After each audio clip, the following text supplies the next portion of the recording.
दाऊद बादशाह हैकल की तामीर करना चाहता था, लेकिन खुदा ने उसे मना कर दिया और कहा, तू नहीं बल्कि तेरा बेटा हैकल की तामीर करेगा। क्या आप जानते हैं कि खुदा ने दाऊद को मना तो कर दिया, लेकिन फौरन वजह नहीं बताई। इसकी वजह खुदा ने बहुत सालों के बाद बताई और इसका जिक्र तवारीख की पहली किताब में मौजूद है। खुदा ने दाऊद को बगैर बताए मना कर दिया। दाऊद ने खुदा की ना को ना सिर्फ कबूल किया बल्कि उसका शुक्र अदा करने के लिए दुआ में झुक गया।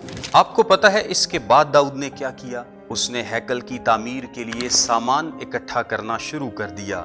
उसने सोना, चांदी, पीतल, लोहा, लकड़ी और पत्थर को जमा किया ताकि जब खुदा का घर तामीर हो तो चीजें पहले से तैयार हों।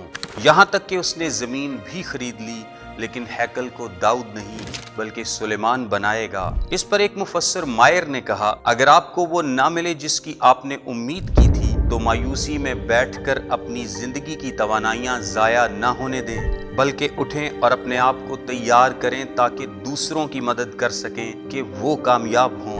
अगर आप तामीर नहीं कर सकते तो उसके लिए जो तामीर करेगा सामान तो इकट्ठा कर सकते हैं। अगर आप कान में खुद नहीं उतर सकते तो रस्सी को थाम सकते हैं। दाऊद का ये रवैया इंतहाई शानदार था।